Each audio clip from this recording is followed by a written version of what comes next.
예수님이 사역하시면서 바쁜 그 일상을 보내셨을 텐데요. 주로 사람들 만나서 상담하고 또 치유하고 말씀 전하는 일을 하셨을 텐데 매일 밤 어디서 주무셨을까 이런 생각 해보셨나요?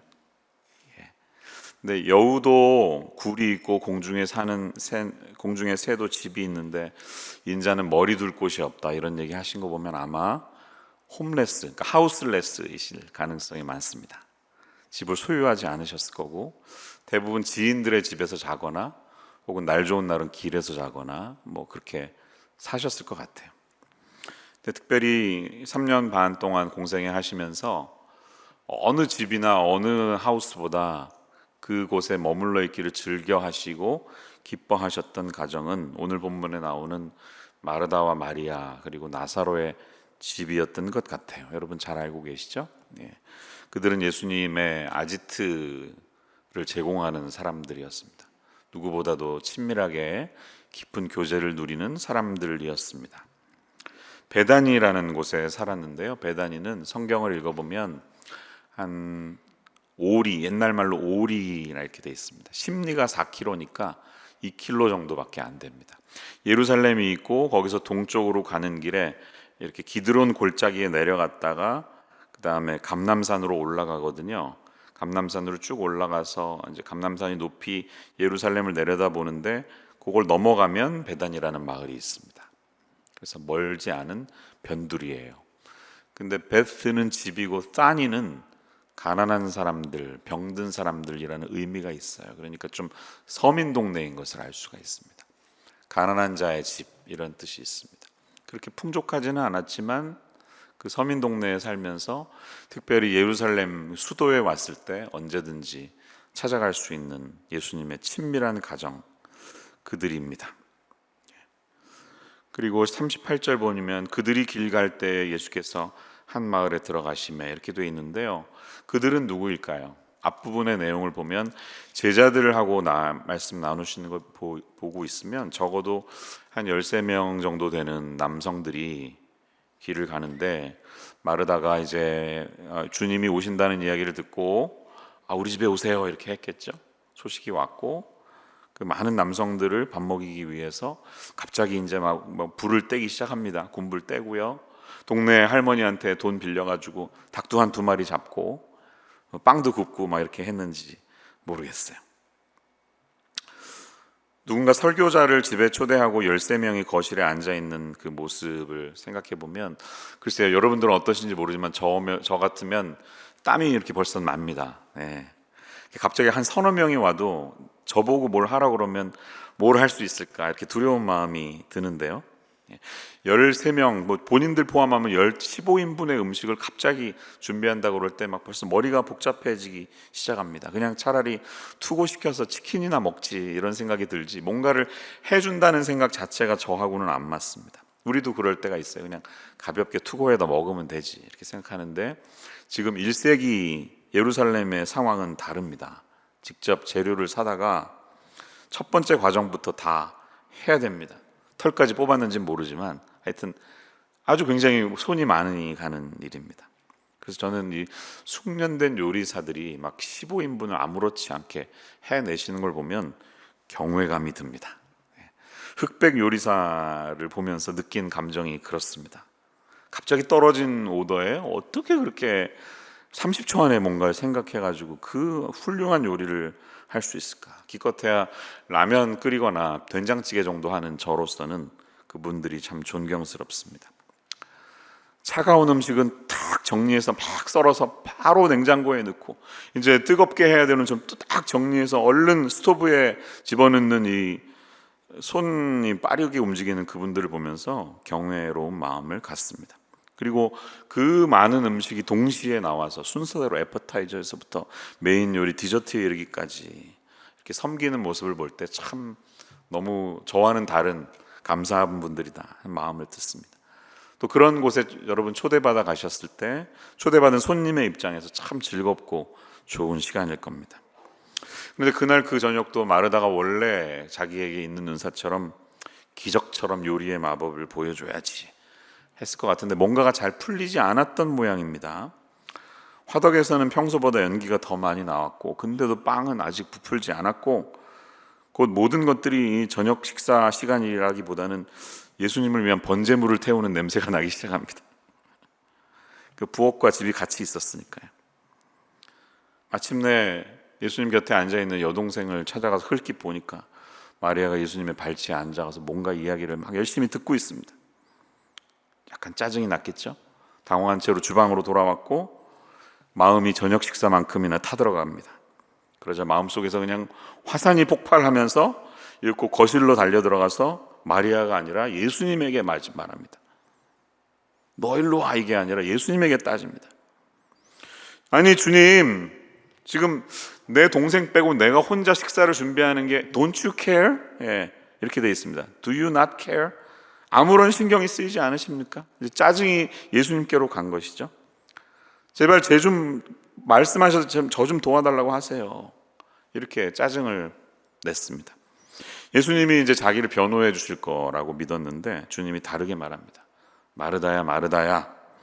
왜 두 번 말씀하셨는지 모르겠지만, 야, 한 접시가 충분했을 텐데 one dish is enough.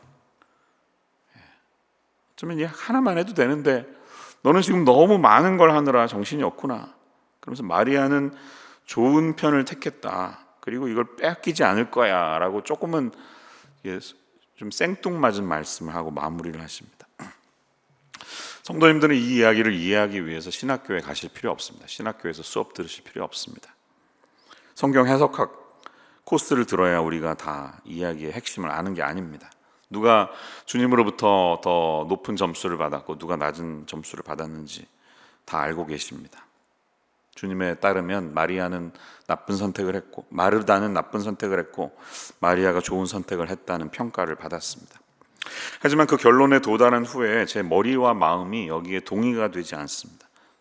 뭔가 이 표면에 드러나지 않는 다른 메시지가 있다고 생각합니다. 오히려 저는 이 직설적이고 솔직하게 말하는 마르다에 더 공감합니다. 왜냐하면 어찌 보면 저의 취향도 그렇습니다. 저도 웬만하면 그냥 직설적으로 말하는 편입니다. 솔직하게 이야기하는 편입니다. 마르다는 현실적이고 현실 그대로의 삶에 접근하고 본대로 그대로 말하는 사람입니다. 또 저도 나이를 들어가면서 저의 성격이 점점 그렇게 되어가는 것처럼 느껴집니다. 현실적인 문제들이 더 먼저 제 마음에 다가옵니다. 예전에는 좀 이상주의자였는데요. 지금은 현실적인 이슈들을 더 많이 먼저 생각합니다. 전에 항상 성격 테스트해 보면 MBTI가 ENFP였거든요. 근데 요즘에 약간 I 쪽으로 좀 가는 것 같아요. 제가 40대 이후에 더 그런 시간이 많고요. 분명히 P였는데 그래서 막 집에 갈 때도 저녁 때는 왔던 길로 안 가. 다른 길로 일부러 막 가요. 지겨워가지고.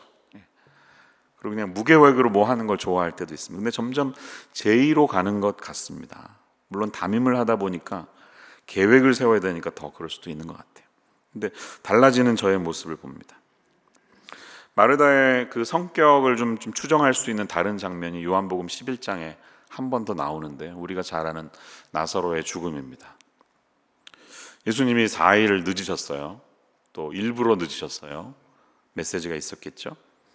근데 그 늦게나마 나타났을 때 굉장히 민망하고 짜증도 났겠지만 함께 그 조객들이 예수님을 묘지로 데리고 나갔고 예수님이 무덤 앞에 섰고 돌을 굴려라 이렇게 요청했습니다. 근데 거기에 함께 있었던 마르다가 아예 그러지 않으셔도 돼요 라고 그 슬픔 와중에 울면서 얘기합니다. 그러면서 정확하게 말합니다. 오빠가 죽은 지 4일이나 지났고 벌써 냄새가 납니다. 주님, 마음은 알겠는데 좋지 않아요. 이 굉장히 아주 큰 슬픔 속에서 경황이 없을 텐데 현실적인 답변을 하고 있는 그런 마르다의 모습을 우리가 발견합니다. 마르다는 바로 그런 여성이었고 이 15명을 위한 저녁 식사를 준비하려면 누군가는 나서서 서둘러서 음식을 차려야 한다는 사실을 충분히 아는 사람입니다. 마르다와 마리아를 비교하는 신앙에 대한 이 해설 같은 거를 읽어보면 사실은 별로 도움이 되지 않습니다. 해설서들은 항상 예수님의 발치에 앉아있는 이 사랑스러운 자매 마리아에게만 포커스를 둡니다. 마리아만 잘했다는 거예요. 하지만 하나님의 사역에 마리아와 같은 사람들로 가득 차 있다면 그러한 수도원은 얼른 문 닫아야 될지도 모릅니다. 그 수사들을 섬기기 위해서 누군가는 팔을 걷어붙이고 일해야 될 사람이 필요합니다. 그런 마리아 같은 사람들만 있으면 어쩌면 수도원은 저녁 시간이 되면 다 손가락만 빨고 기다리고 있을지도 몰라요. 누군가는 쌀을 씻고 뜬 물에 올리고 닥터를 뽑아야 되는, 하기 싫지만 해야 되는 그런 사람들이 필요하고, 그런 사람들이 없으면 수도원은 돌아가지 않을 것입니다. 우리가 섬기는 많은 우리 사역들이 그렇습니다. 예수님의 이름으로 행하는 많은 사역들에는 팔을 걷어붙이는 사람들이 필요합니다. 그렇지 않았으면, 어쩌면 그런 분들이 없었다면 저 같은 사람도 설교 준비를 할 시간이 더 부족했고 또 복음 전파를 효과적으로 하지 못했을 수도 있습니다. 왜? 그러한 자잘한 일을 다 해야 했기 때문에. 선교도 이런 분들이 계셔야 더 선교를 우리가 효율적으로 할 수 있습니다. 그래서 사실 모든 교역자들은, 이 성도들이 앉아있는 좌석에 사실은 마르다 같은 성도들이 더 많이 앉아있기를 은근히 기대합니다. 그래야 교회가 잘 돌아가니까요. 제 말은, 이 이야기를 표면적으로만 볼 때는 우리는 마르다에게 낮은 점수를 주고 싶지 않다는 것입니다. 왜? 예수님을 위해서 섬기는 것은 나쁜 것이 아니기 때문입니다. 본문의 문맥을 살펴보면 누가가 포함하고 있는 이 스토리의 바로 이전 이야기는 선한 사마리아인에 대한 이야기가 있어요. 여러분 확인해 보세요. 사마리아인 이야기가 바로 앞에 있습니다. 그 이야기의 기본적인 교훈은 무엇입니까? 우리의 이웃이란 당신이 필요로 하는 사람을 보고 그 사람의 필요를 충족시킬 수 있는 위치에 있는 사람이라는 겁니다. 지위와 관계없이 내 곁에 나의 필요를 요구하는 사람 앞에서 기꺼이 팔을 걷어붙이는 사람이 진정으로 선한 이웃이다. 이렇게 성경은 말합니다. 마르다는 선한 사마리아인처럼 좋은 이웃이 되어서 예수님과 그 제자들이 꽤 오랜 시간 여행을 하고 있었고 배가 고픈 상황인데 이제 수도를 들어가는 상황 속에 있는데, 그러지 말고 우리 집에서 식사하세요. 또 여유간 있으면 주무시고 가세요. 이렇게 환대할 수 있는 은사를 가진 사람이었고 그들의 필요를 채워주기를 원하는 사람이었습니다. 마르다가 가는 곳마다 그녀의 손을 통해서 다른 사람들의 삶을 조금 더 견딜 수 있게 만드는 많은 친절과 사랑의 열매들이 나타났을 것입니다. 그의 섬김의 삶에서 빚어진 많은 은혜로운 행동들은 오늘 빗물이 이렇게 조용히 처마에서 떨어지듯이 많은 곳에 교회 구석구석을 그녀의 섬김으로 잘 채울 수 있었다고 생각합니다. 마르다는 그 아이가 아프다는 이야기가 들리면 엄마가 카톡하지 않아도 찾아가서 먼저 그 아이를 안고 있고 당신은 좀 가서 쉬어 라고 말할 수 있는 사람이었습니다. 가족이 아프면 치킨 수프를 가지고 와서 저녁으로 먹을 것을 먼저 건네다 주는 사람, 자기가 먹기도 전에 그럴 사람.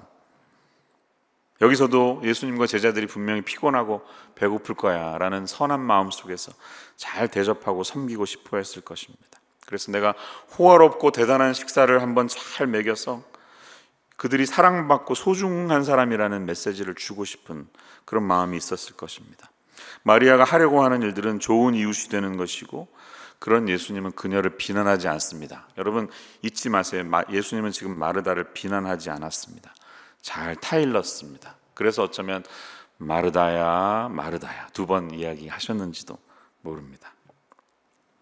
그런데 예수님이 지적하신 포인트는 그녀의 섬김, 그 서비스 자체가 아니라 섬김의 정신이었을 것입니다. The spirit of service. 어떤 마음으로 섬기고 있느냐, 이 이야기를 하시고 싶었을 것입니다. 누가는 그녀가 섬기느라 너무 바빴다 이렇게 표현하고 있어요. 그리고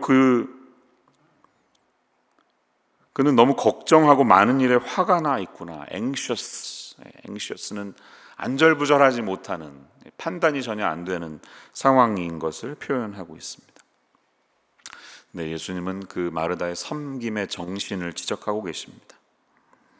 아마 마르다가 친절한 MBTI 학자에게 가서 테스트를 받았다면 저는 확실히 마르다는 E였을 거라고 생각합니다. I는 아니었을 것 같아요. 또 그는 분명히 T였을 것 같아요. F이기보다는 T.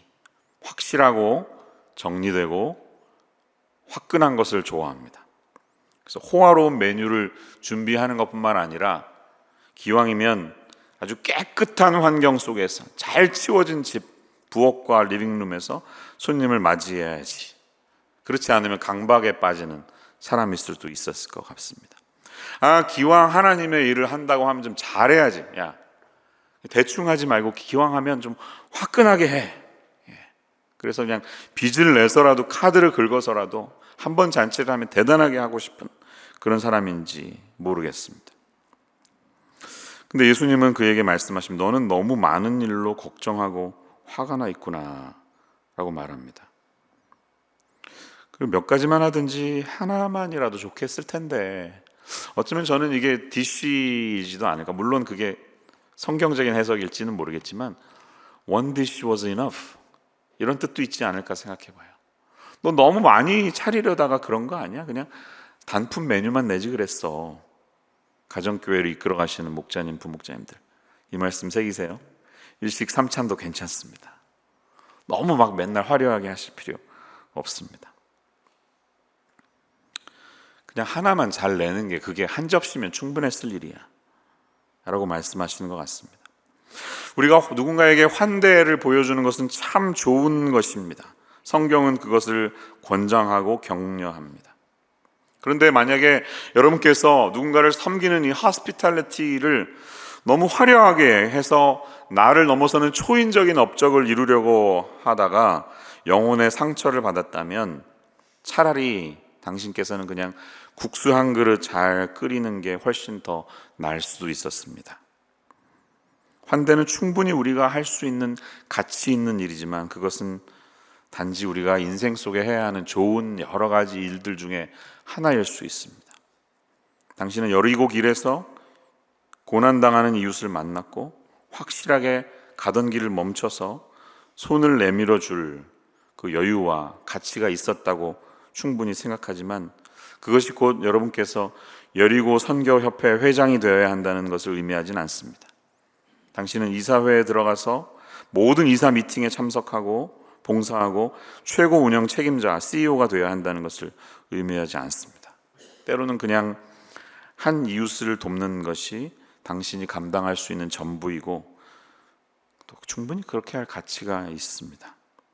하지만 우리는 일상 속에서 매몰차게 쉼없이 몰려드는 여러 가지 분주한 일과 행사 속에서 조금 삶을 단순화하는 것이 우리에게 중요한 전략임을 오늘 느껴야 할 것입니다.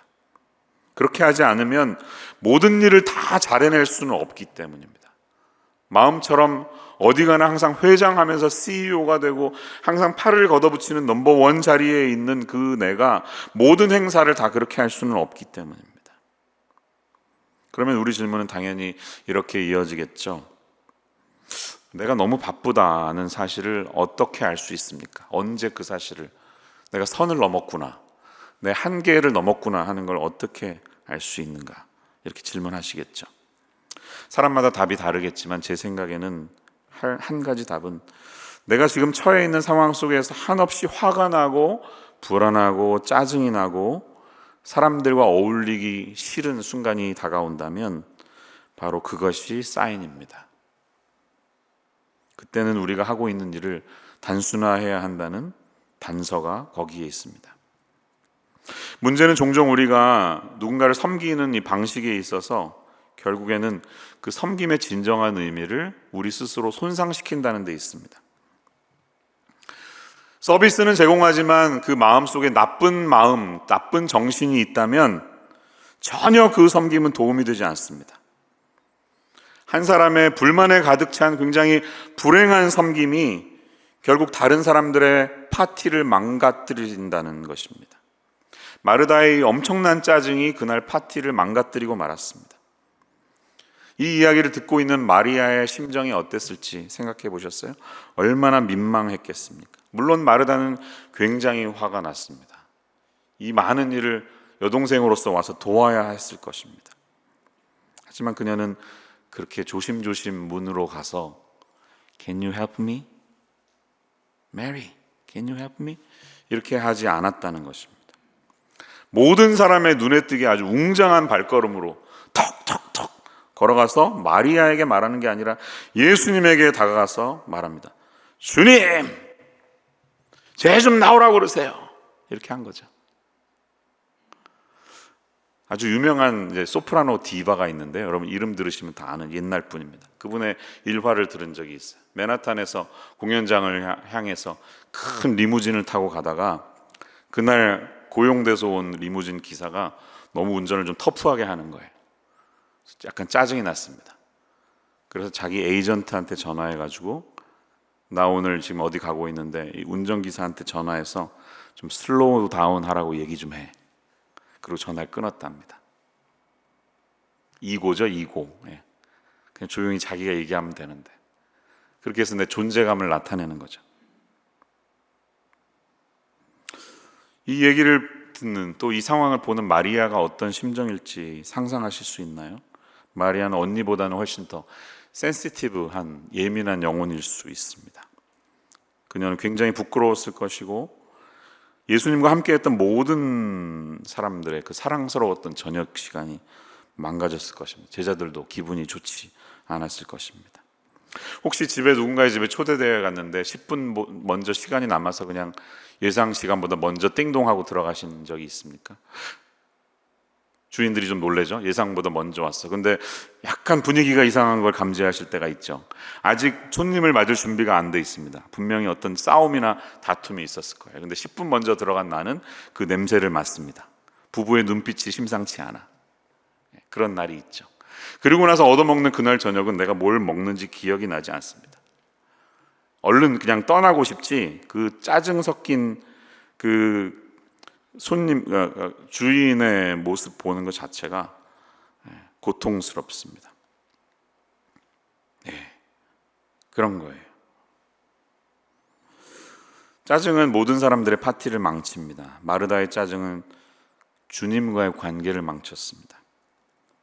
사실 그날은 굉장히 훌륭하고 그의 인생에서 잊지 못할 아주 소중한 저녁이 되었어야 했습니다.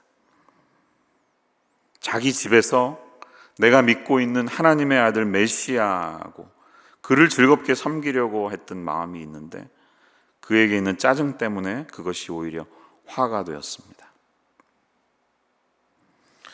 사랑하는 성도님들, 짜증이 만약에 여러분의 봉사의 일부일 때 그 봉사를 망칠 뿐입니다.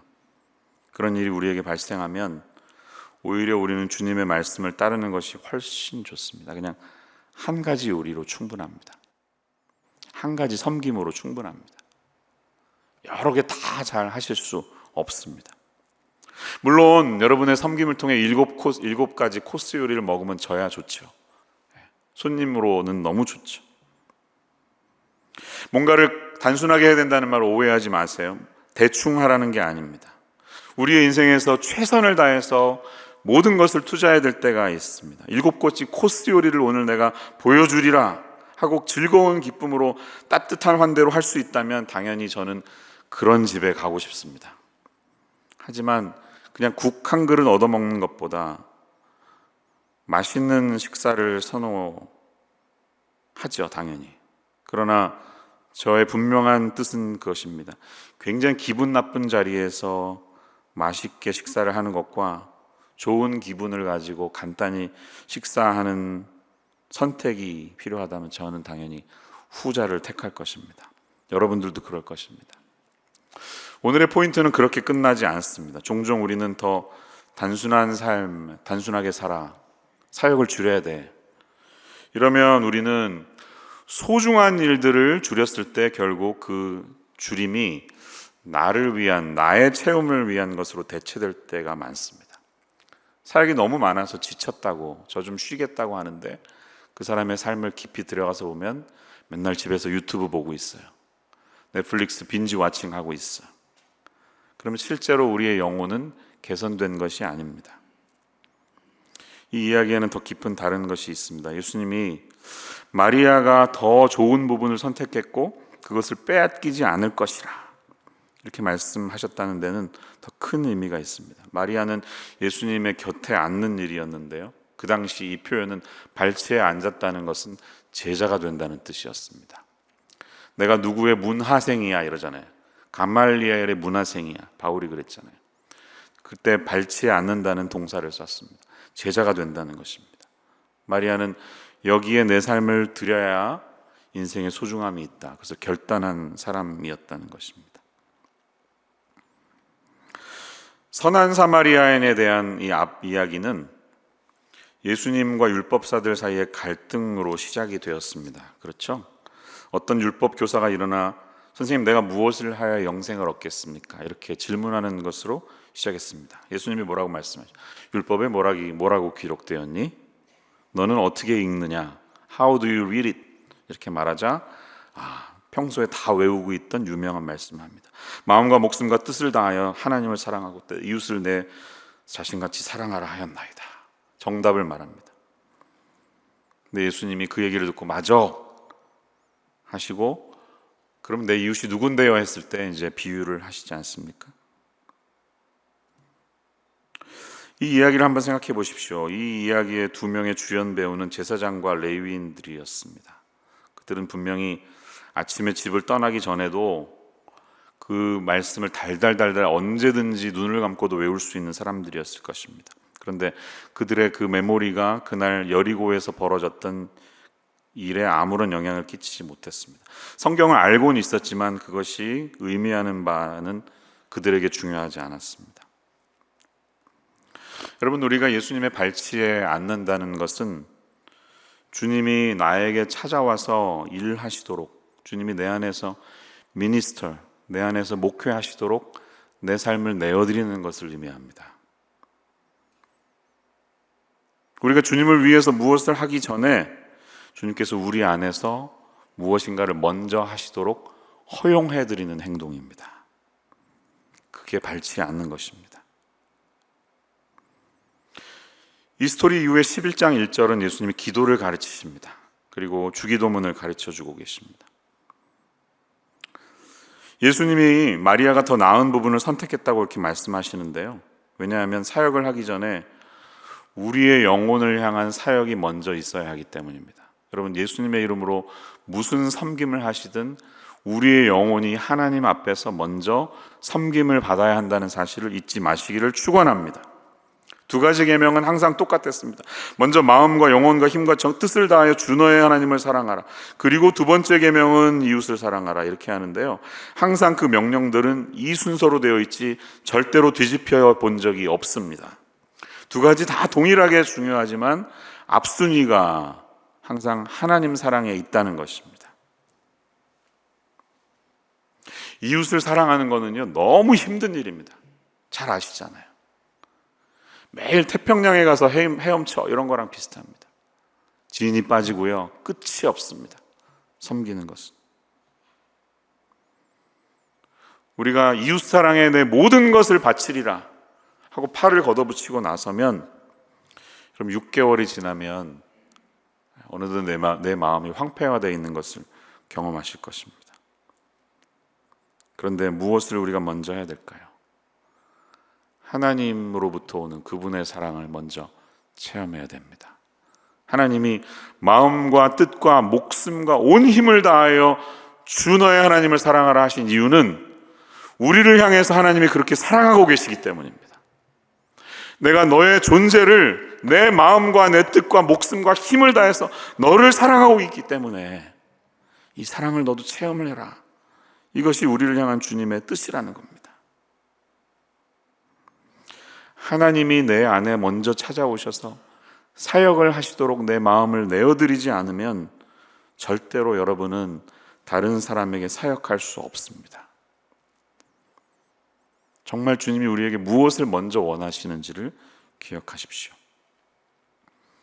오래전 2차 대전 정도가 있었을 시기에 시카고 근교에 어머니와 아들이 사는 집이 있었답니다. 아버지는 아들이 어렸을 때 돌아가셨습니다. 어머니와 아들은 굉장히 친밀한 관계를 가지고 오랜 세월을 살았습니다. 텔레비전이 나오기 전이니까 저녁 시간에 사람들이 라디오를 듣다가 불을 끄고 자는 시절이었습니다. 라디오를 듣다가 어머니와 아들은 항상 책을 읽고 또 책 이야기를 하면서 잠자리에 들었습니다.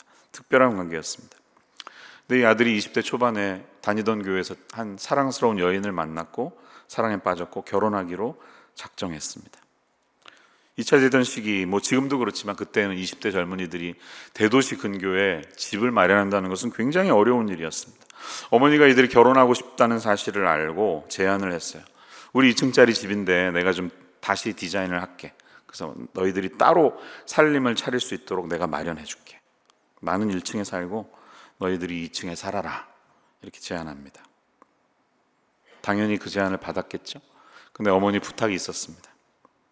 네가 비록 결혼했지만 우리가 함께 보낼 수 있는 시간을 좀 계속 마련해 주면 좋겠다. 왜냐하면 어머니는 아들과 함께 음악을 듣고 독서 이야기를 하던 그 시간이 그리웠을 것입니다. 아들은 그 제안을 받아들이고 그렇게 하겠다고 그렇게 약속을 합니다. 이들은 결혼했고 어머니와의 교제는 얼마 동안 계속됐습니다. 일주일에 2번 정도 들려서 시간을 보냈습니다. 그런데 늘 그렇듯이 시간이 흐르면서 굉장히 바빠졌고 며칠이 몇 주가 되었고 그 몇 주가 몇 달이 되었습니다. 가끔씩 어머니가 전화하면 내려와서 얼굴 보기는 했지만 예전처럼 친밀한 나눔의 시간은 갖지 못했습니다. 그러던 어느 날 어머니의 생일이 찾아왔고 아들과 며느리는 나가서 어머니를 위해서 굉장히 예쁜 드레스를 사왔습니다. 아들은 당연히 어머니의 치수를 잘 알고 어머니 마음에 꼭 드는 그런 치수의 드레스를 사왔습니다. 그리고 포장한 박스를 건네면서 해피 버스데이, 생신 축하드려요 엄마라고 말했습니다. 엄마가 박스를 열고 그 드레스를 보면서 아들 고맙다, 아유 마음에 드네, 어디서 샀니? 이렇게 말은 하지만 뭔가가 충족시키지 못한다는 사실을 압니다. 왜냐하면 눈빛을 보고 아는 사이니까. 내 색깔이야, 고마워, 어떻게 내 색깔을 알았어. 그런데 아들은 그게 마음이 흡족하지 않습니다. 어머니 만약에 원치 않으시면 영수증도 여기 있어요. 교환하실 수 있어요. 근데 뭔가 그것으로 충족이 안 됩니다. 그래서 묻죠. 어머니 속이지 마세요. 왜 마음에 안 드시는 거예요? 왜 그러세요? 뭐가 잘못됐습니까? 라고 질문합니다. 그제서야 어머니는 돌아서서 옷장으로 가서 옷장을 열었고 거기에는 비슷한 충분한 드레스들이 쫙 걸려 있었습니다. 나는 지금까지 내가 죽을 때까지 입어도 모자랄 충분한 드레스가 있어. 사실 내가 원하는 건 네가 사주는 드레스가 아니라 너 자신이야. 하나님은 여러분에게 어떤 분이십니까? 오늘 이 시간에 우리에게 뭐라고 말씀하시는지 한번 기도와 찬양 시간에 귀를 기울여 보십시오. 주님은 내가 가지고 있는 그것보다 어쩌면 우리 자신을 더 원하신다는 사실을 기억하기를 소망합니다. 기도하겠습니다. 사랑이신 주님, 오늘 이 저녁에 저희들이 주님 앞에 예배하며 정말 소중한 것이 무엇인지 저희의 영혼을 돌아볼 수 있는 시간 되기를 원합니다. 주님과 함께하는 이 아름답고 귀한 시간, 하나님 눈에 아름답고 주님 눈에 기쁨 되는 저희의 인생 되게 하여 주시옵소서. 예수님 이름으로 기도합니다.